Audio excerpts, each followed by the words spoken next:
What's up guys, welcome back to my channel Technical Indian Creative. So today I have made darkness driven car. So what is a darkness driven car? A darkness driven car is a car that can be driven in darkness and also in partial darkness. So this car can be used in mines where before digging the whole place, we can send this car, and with advanced sensors and Arduino, it can collect the data whether the place is safe for mining and it has minerals or not. So let's see how it is working. So here, as I will keep the hand on the LDR sensor, then the car will start moving.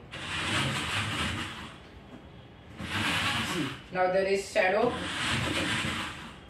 I have made this car without using Arduino. I have only used a LDR sensor, 4 motors, 1 motor driver and a battery, switch, chassis and 4 wheels. If you have any doubt regarding this video, then please DM me on my Instagram handle. Link is given in the description box. Please do like, share, comment and subscribe to my channel. Thank you.